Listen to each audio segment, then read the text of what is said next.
வணக்கம் மக்களே. நம்ம கார்த்திக் கதையில் ஆகஸ்ட் 14 என்ன நடக்க போகுது அப்படிங்கிறத பற்றி தாங்க இந்த வீடியோவில் இப்போ நம்ம பார்க்க போகிறோம். வீடியோவுக்கு மறக்காமல் லைக் பண்ணிக்கோங்க. நீங்கள் லைக் பண்ணுறது தான் எங்களுக்கு அடுத்தடுத்து வீடியோ போடுறதுக்கு ரொம்பவே இன்ட்ரெஸ்டிங்காக இருக்கும். ஸோ மறக்காமல் லைக் பண்ணிவிட்டு இந்த வீடியோவை நீங்கள் தொடர்ந்து பாருங்கள். என்ன நடக்குது அப்படின்னு பார்த்துக்கிட்டிங்கன்னா, நம்ம ஹீரோயின் இருக்காங்கல்ல, அவங்க ஹீரோ கிட்ட சொல்கிறாங்க, மாமா நான் வீட்டில் இருக்கிற பொட்டி படிக்க எல்லாத்தையுமே எடுத்துட்டு வந்துட்டேன். நான் இனிமே அங்கே போகவே மாட்டேன். அம்மாவை பார்த்தீங்களா எனக்கு எவ்வளோ பெரிய துரோகத்தை பண்ணியிருக்காங்க அப்படின்னு எனக்கே தெரியாம என்னை வெளிநாடுக்கு அனுப்பி திரும்பி வரவிடாம தடுக்கிறது தான் அம்மாவோட திட்டமாவே இருந்திருக்கு. அம்மா இப்படி வந்து பிளான் பண்ணுவாங்க அப்படின்னு நான் கொஞ்சம் கூட எதிர்பார்க்கவே இல்லை. அம்மாவுக்கு அப்படி நான் என்ன துரோகம் பண்ணேன்? சின்ன வயசுலேருந்தே அம்மா சொல்றது எல்லாத்தையுமே தான் நான் கேட்டுக்கிட்டு இருக்கேன். ஆனா அம்மா டக்குன்னு இப்படி பண்ணுவாங்கன்னு நான் எதிர்பார்க்கல மாமா. இப்ப கூட ஏம்மா இப்படி பண்ணீங்க அப்படின்னு கேட்கறதுக்கு, நான் அப்படிதான் பண்ணுவேன். நீ என் பேச்ச தான் கேட்கணும்.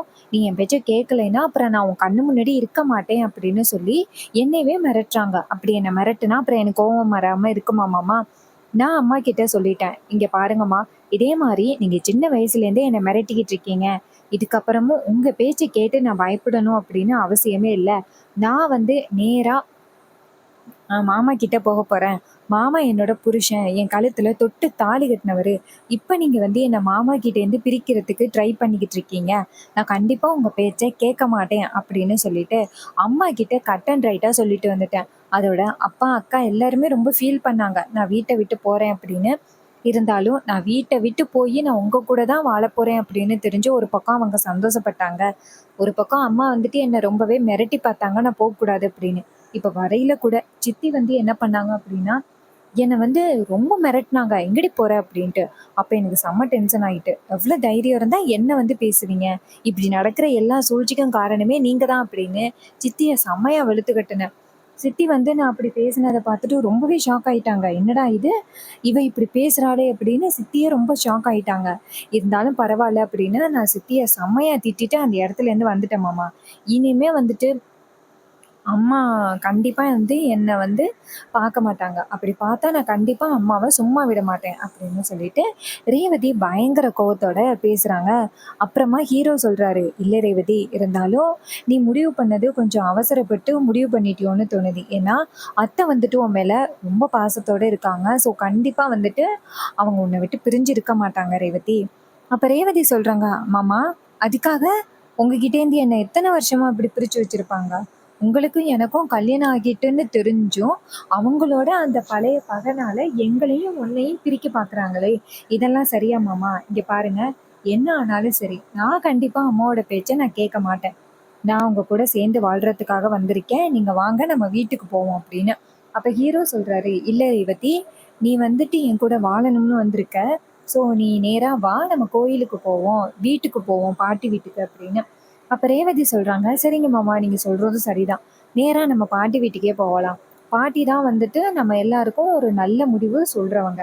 வாங்க மாமா, பாட்டி வீட்டுக்கு போவோம்" அப்படின்ட்டு நேரா பாட்டி வீட்டுக்கு வராங்க.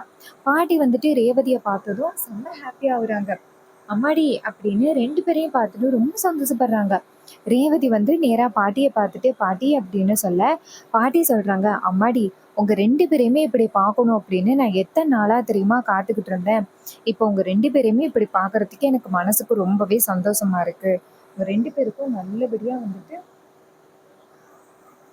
கல்யாணம் நடக்கணும் அப்படின்னு நான் எவ்வளோ எதிர்பார்த்து காத்துக்கிட்டு இருந்தேன் தெரியுமா? இப்போ உங்க 2 பேருக்கும் இப்படி ஒரு நல்ல எதிர்காலம் அமைய போகுது அப்படின்னு நினைக்கிறதுக்கு எனக்கு ரொம்பவே சந்தோஷமா இருக்கு. இது மாதிரி என் பேரை வந்துட்டு உன் கழுத்துல தாலி கட்டணும், அதுதான் எனக்கு வேணும். சரி இருங்க, உங்க 2 பேருக்கும் நான் ஆரத்தி எடுத்து வீட்டுக்குள்ள வரவேற்கிறேன் அப்படின்னு அவங்க 2 பேருக்குமே ஆரத்தி எடுக்கிறாங்க.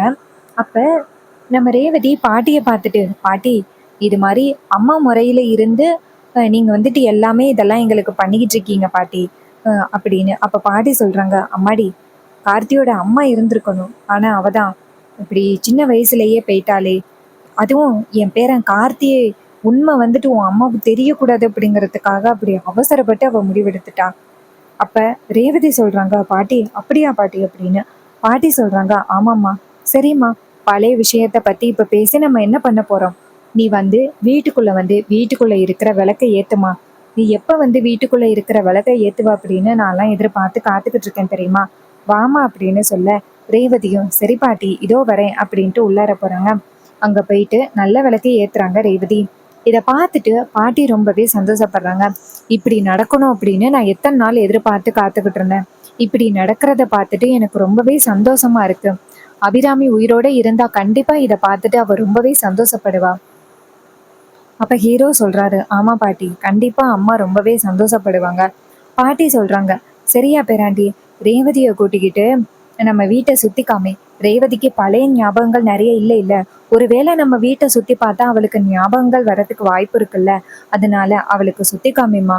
உடனே ஹீரோ சொல்றாரு, சரிங்க பாட்டி அப்படின்ட்டு ரேவதியை கூட்டிக்கிட்டு அந்த இடத்துல இருந்து வீட்டை சுத்தி காமிக்கிறதுக்காக போறாரு நம்ம ஹீரோ.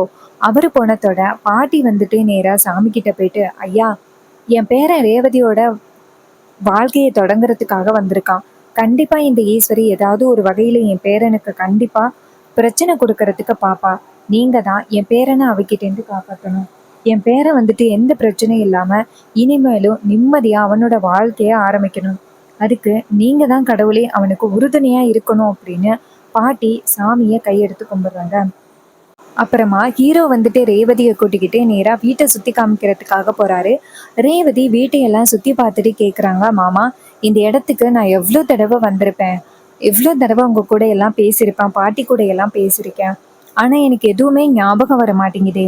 அப்ப ஹீரோ சொல்றாரு, ரேவதி, கூடிய சீக்கிரம் இது எல்லாமே உனக்கு ஞாபகம் வரும், நீ கவலைப்படாத, நான் எப்பவுமே உனக்கு துணையா இருப்பேன் அப்படின்னு. ரேவதி சொல்றாங்க, சரிங்க மாமா அப்படின்னு சொல்லிட்டு ரேவதி வீட்டை சுத்தி பார்த்துக்கிட்டு இருக்காங்க. அங்க நிறைய போட்டோஸ் எல்லாம் இருக்கு. அதை பார்த்துட்டு ரேவதி சந்தோஷப்படுறாங்க. இந்த எல்லா போட்டோஸ்லயும் நான் இருக்கேன், ஆனா இந்த நினைவுகள் எதுவுமே நடந்த மாதிரி எனக்கு ஞாபகத்துக்கே வரமாட்டேங்குது மாமா. அப்ப ஹீரோ சொல்றாரு, ரேவதி, நீ ரொம்ப உன் மூளைக்கு அழுத்தம் கொடுக்காத, அதுவே உனக்கு பெரிய பிரச்சனையாகிறதுக்கு வாய்ப்பு இருக்கு. நீ பாட்டுக்கு ஃப்ளோவில் போ, ஏதாவது கண்டிப்பா உன் மனசுல ஒரு ஞாபகம் வரும், அன்னைக்கு நீ கண்டிப்பா ரொம்ப சந்தோஷப்படுவ ரேவதி. அப்ப ரேவதி சொல்றாங்க, சரிங்க மாமா அப்படின்னு ரொம்ப சந்தோஷமா பேசுறாங்க. இன்னொரு பக்கம் அந்த ஈஸ்வரிய காமிக்கிறாங்க. வில்லி நேரா அவங்க அக்கா கிட்ட போயிட்டு, அக்கா, பாத்தியாக்கா உன் பொண்ணு, நீ வேண்டாம் அப்படின்னு சொல்லிட்டு போயிட்டா. அவளுக்கு இந்த அளவுக்கு தைரியம் கொடுத்துருக்கிறது யாரு தெரியுமா? அந்த டிரைவர் பையதான். அவனை விட வேற யாரும் உன் பொண்ணுக்கு இந்த அளவுக்கு தைரியம் கொடுக்கறதுக்கு வாய்ப்பே இல்லை. அவ இப்படி பேசுறானா அது எல்லாத்துக்குமே காரணம் அந்த டிரைவர் பையதான்.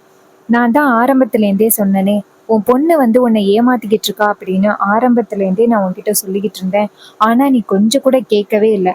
இப்போ பாத்தியா உன் பொண்ணு உனக்கு எவ்வளவு பெரிய துரோகத்தை பண்ணியிருக்கா அப்படின்னு. அந்த டிரைவர் பையன் தான் முக்கியம் அப்படின்னு அவன் பின்னாடியே போயிட்டாக்கா. இப்ப நீ என்ன பண்ண போற? நான் போய் கேட்டேன் அவகிட்ட, ஏண்டி நீ இப்படி பெரிய தப்பு பண்ற, அக்கா உன் மேல எவ்வளவு பாசத்தோட இருக்கா அப்படின்னு நான் கேட்டேன். ஆனா அவ என்ன சொல்றா அப்படின்னா, என்னையவே எதிர்த்து பேசி என்னையவே வெளுத்து கட்டிட்டு அவ அந்த இடத்துல இருந்து போயிட்டாக்கா அப்படின்னு. இதை கேட்டதும் ஈஸ்வரி ஷாக் ஆகுறாங்க. அப்போ ஈஸ்வரி சொல்றாங்க, சந்திரா, இந்த விஷயத்த பொறுத்த வரைக்கும் எனக்கு என்ன பண்றேனே எனக்கு ஒரு முடிவுமே தெரியல சந்திரா. நீ தயவு செஞ்சு எனக்கு ஏதாவது ஒரு யோசனை சொல்லு சந்திரா. அந்த டிரைவர் பையல நான் கண்டிப்பா சும்மா விட மாட்டேன் சந்திரா. அவனுக்கு ஒரு முடிவு கட்டணும், சொல்லு சந்திரா அப்படின்னு. அப்ப சந்திரா சொல்றாங்க, அக்கா, என்கிட்ட ஒரு நல்ல யோசனை இருக்கு. பட் நீ அந்த யோசனையை கேட்குறியா என்ன அப்படிங்கிறது எனக்கு தெரியல. அப்ப சந்திரா சொல்றாங்க, வில்லி ஈஸ்வரி சொல்றாங்க, சந்திரா, நீ என்னோட தங்கச்சி. இந்த வீட்லயே எனக்கு நல்லது அப்படின்னு நடக்கணும் அப்படின்னு நினைக்கிறது யாருன்னா அது நீ மட்டும்தான். உன்னை தவிர இந்த வீட்டில் உள்ள யாருமே நல்லதை பற்றி யோசிக்கவே மாட்டிக்கிறாங்க. ஸோ நீ சொல்லு, நீ என்ன முடிவு சொன்னாலும் நான் சரின்னு சொல்கிறேன். அப்போ சந்திரா சொல்கிறாங்க, அக்கா, அந்த டிரைவர் பையலுக்கும் ரேவதிக்கும் கல்யாணம் ஆனது உண்மைதான். ஆனால் ஒரு விஷயத்த நீ மறந்துட்டேன். அவங்க 2 பேருக்கும் விவாகரத்து ஆகிட்ட. அந்த டிரைவர் பையன் ரேவதியை விவாகரத்து பண்ண பத்திரத்தை நீ இன்னும் கையில் வச்சுக்கிட்டு இருக்க. 6 மாசம் அவங்க 2 பேரும் ஒன்னா சேர்ந்து வாழல அப்படின்னா அந்த பத்திரம் செல்லுபடி ஆகும் அப்படின்னு சொன்னாங்க. இப்போ அந்த விவாகரத்து பத்திரம் உன் கையில இருக்கு. இப்போ நீ அந்த பத்திரத்தை கொண்டு போய் அதிகாரிங்க கிட்ட கொடுத்து, என் பொண்ணை அவன் கடத்திட்டு போயிட்டான் அப்படின்னு அந்த டிரைவர் பையன் மேல புகார் கொடுத்தேன்னு வச்சுக்கேன், அந்த டிரைவர் பையலை அதிகாரிங்க கைது பண்ணி கூட்டிட்டு வந்துடுவாங்க. அதுக்கப்புறம் ரேவதியால எதுவுமே பண்ண முடியாது. இப்போ ரேவதிக்கு பழைய ஞாபகங்கள் கூட இல்லை. அவளுக்கு பழைய ஞாபகங்கள் இல்லாததுனால கண்டிப்பா அதிகாரிகளும் நீ சொல்றத தான் கேட்பா. ஏன்னா இப்ப அவ அண்டர் மெடிக்கல்ல இருக்கா. ஸோ கண்டிப்பா அவ பேச்ச அதிகாரிங்க கேட்கறதுக்கு வாய்ப்புகள் இல்ல. உன் பேச்ச தான் கேட்பாங்க. அதனால நீ வந்துட்டு ரொம்ப தைரியமா போயி விவாகரத்து பத்திரத்த காமிச்சு, என் பொண்ண அந்த டிரைவர் பையன் கூட்டிட்டு போயிட்டான் அப்படின்னு நீ சொன்னன்னா, அதிகாரிங்க உன் பக்கம் தான் பேசுவாங்க. அந்த டிரைவர் பயல கைது பண்ணி கூட்டிட்டு வந்து அவன முட்டிக்கு முட்டி தட்டுவாங்க. அதோட உன் பொண்ணையும் உன் கூட அனுப்பி வச்சுருவாங்க. நம்ம ரேவதிய வீட்டுக்கு கூட்டிட்டு வந்துரலாம். என்ன சொல்ற? ஈஸ்வரி சொல்றாங்க, நல்ல ஐடியாவா தான் இருக்கு சந்திரா. அப்போ வா, நான் போயிட்டு அந்த பத்திரத்தை எடுக்கிறேன் அப்படின்னு ஈஸ்வரி நேரா அவங்களோட ரூமுக்கு போறாங்க. அங்க போயிட்டு பத்திரம் இருக்கான்னு பாக்குறாங்க. அது கரெக்டா அந்த பத்திரம் இருக்கு. இந்த பத்திரத்தை எடுத்துக்கிட்டு வெளியில வர ராஜா ஈஸ்வரியை நிப்பாட்டி, ஈஸ்வரி, நீ ஏதோ அவசரப்பட்டு முடிவெடுக்க போற அப்படிங்கிறது நல்லாவே தெரியுது. இப்ப எதுக்கு நீ இந்த பத்திரத்தை எடுத்துக்கிட்டு வர அப்படின்னு ஈஸ்வரி சொல்றாங்க, இங்க பாருங்க, போதும் நிப்பாட்டுங்க. இதுக்கப்புறமும் வந்துட்டு நான் உங்க பேச்சை கேட்டுக்கிட்டு இருந்தேன் அப்படின்னா, நான் கண்டிப்பா என்னோட பொண்ணை வந்துட்டு இழந்துட்டு நிப்பேன். அந்த டிரைவர் பையன்கிட்ட தோத்துட்டு நிப்பேன். நான் கண்டிப்பா அவன்கிட்ட தோக்க மாட்டேன். என் பொண்ணு எனக்கு வேணும். என் பொண்ணு என் கூட தான் இருக்கணும். அந்த டிரைவர் பையன் கூட இருக்கக்கூடாது. அதுக்கு நான் என்ன எல்லைக்கு வேணாலும் போவேன். எனக்கு என் பொண்ணு தான் முக்கியம் அப்படின்னு சொல்லிட்டு ஈஸ்வரி வந்து நேரா அந்த பத்திரத்தை எடுத்துக்கிட்டு கிளம்புறாங்க. இதை பார்த்துட்டு ராஜா அதிர்ச்சி ஆகிறாரு. ஈஸ்வரி அந்த சந்திராவோட பேச்சை கேட்டுக்கிட்டு இந்த பத்திரத்தை வச்சு கண்டிப்பா மாப்பிள்ளை மேல ஏதோ மிகப்பெரிய ஒரு புகாரை கொடுக்க போறா. மாப்பிள்ளை கிட்ட இந்த விஷயத்த பத்தி சீக்கிரம் தெரியப்படுத்தணும் அப்படின்னு அவர் நேரா நம்ம ஹீரோவுக்கு ஃபோன் பண்றாங்க. நம்ம ஹீரோ வந்துட்டு ஃபோன் அட்டன் பண்ணி, சொல்லுங்க மாமா அப்படின்னு சொல்ல, ராஜா சொல்றாரு, மாப்பிள்ளை, ஈஸ்வரி இங்க அவசரப்பட்டு மிகப்பெரிய முடிவெடுத்துட்டான். உங்க மேல புகார் கொடுக்கறதுக்காக அதிகாரிங்களை பார்க்க போயிருக்கான். ஹீரோ கேக்குறாரு, என்ன மாமா சொல்றீங்க? அப்ப அவர் சொல்றாரு, ஆமா மாப்பிள்ளை, நீங்க ரேவதிக்கு விவாகரத்து கொடுத்தீங்கல்ல, அந்த பேப்பர்ஸ் இப்போ ஈஸ்வரி கிட்ட தான் இருந்துச்சு. இப்ப ஈஸ்வரி அந்த பேப்பரை எடுத்துக்கிட்டு அதிகாரிங்க கிட்ட போயிட்டு, நீங்க ரேவதியை கடத்தினாதா புகார் கொடுக்க போறா. இப்ப என்ன மாப்பிள்ளை பண்ண போறீங்க அப்படின்னு. அப்ப ஹீரோ சொல்றாரு, சரிங்க மாமா, நான் பாத்துக்கிறேன் அப்படின்னு சொல்ல, ராஜா சொல்றாரு, மாப்பிள்ளை, என்ன ஆனாலும் பரவாயில்ல, ஆனா ரேவதியை மட்டும் இவ கூட மறுபடியும் அனுப்பி வச்சிடாதீங்க. அப்படி நீங்க அனுப்பி வச்சீங்க அப்படின்னா அது கண்டிப்பா இனிமே ரேவதியோட வாழ்க்கைக்கு தான் ஒரு மிகப்பெரிய பாதிப்பு ஏற்படும். அப்ப ஹீரோ சொல்றாரு, சரிங்க மாமா, நீங்க கவலைப்படாதீங்க, என்ன ஆனாலும் நான் ரேவதியை திரும்ப அனுப்ப மாட்டேன் அப்படின்னு. இன்னொரு பக்கம் அந்த வில்லியும் ஈஸ்வரியும் சேர்ந்து நேரா அதிகாரிங்களை போய் பாக்குறாங்க. அதிகாரிங்க ஈஸ்வரிய பார்த்து, சொல்லுங்க மேடம் அப்படின்னு. அப்ப ஈஸ்வரி சொல்றாங்க, இங்க பாருங்க சார், நான் வந்துட்டு முக்கியமான ஒருத்தர் மீது புகார் கொடுக்கறதுக்காக வந்திருக்கேன். அதிகாரி கேட்குறாங்க, சொல்லுங்க அப்படின்னு. அப்ப ஈஸ்வரி சொல்றாங்க, இங்க பாருங்க சார், இதுல நான் எழுதியிருக்கேன் அப்படின்னு சொல்லி அந்த புகார் பத்திரத்தை கொடுக்க அவர் பார்த்துட்டு, என்னம்மா, உங்க மருமக மேல நீங்களே புகார் கொடுத்துருக்கீங்க அப்படின்னு. ஈஸ்வரி சொல்றாங்க, இங்க பாருங்க சார், ரொம்ப நாளைக்கு முன்னாடி என் பொண்ணுக்கும் அந்த டிரைவர் பயலுக்கும் கல்யாணம் நடந்துச்சு. ஆனா ஒரு சில பிரச்சனைகளால 2 பேருமே முறைப்படி விவாகரத்து வாங்கிட்டாங்க. இப்ப என் பொண்ணுக்கு வந்துட்டு கொஞ்சம் ஞாபகம் மறதி ஆயிட்டு. அந்த டிரைவர் பையன் சொன்னது எல்லாத்தையுமே நம்புறா. அது மட்டும் இல்லாம இந்த டிரைவர் பையன் வீடு புகுந்து வந்து என் பொண்ணை வந்துட்டு தூக்கிட்டு போயிட்டான். நீங்க தான் என் பொண்ணை மீட்டு கொடுக்கணும். அந்த டிரைவர் பையில வந்துட்டு பிடிக்கணும் அப்படின்னு. இதை கேட்டதும் அதிகாரிங்க சொல்றாங்க, மேடம், நீங்க சொல்லிட்டீங்கல்ல, பெரிய இடத்த ஆளெல்லாம் இப்படி பண்ணுவாங்க அப்படின்னு நான் கொஞ்சம் கூட எதிர்பார்க்கவே இல்லை. ஸோ அவங்கள இன்னும் கொஞ்ச நேரத்துல நாங்க கைது பண்றோம், நீங்க கவலைப்படாதீங்க அப்படின்னு சொல்ல ஈஸ்வரி ரொம்பவே சந்தோஷப்படுறாங்க. சரி, அவனை கண்டிப்பா நீங்க விடாதீங்க. அவனால எங்க குடும்பமே மிகப்பெரிய ஒரு கஷ்டத்தை அனுபவிச்சுக்கிட்டு இருக்கு அப்படின்னு அதிகாரிங்க சொல்றாங்க. சரிங்க மேடம், நாங்க பாத்துக்கிறோம், அவரை போயிட்டு நாங்க கைது பண்றோம் அப்படின்னு சொல்ல ஈஸ்வரி ரொம்பவே சந்தோஷப்படுறாங்க. அண்ட் இந்த கதை உங்களுக்கு பிடிச்சிருக்கா?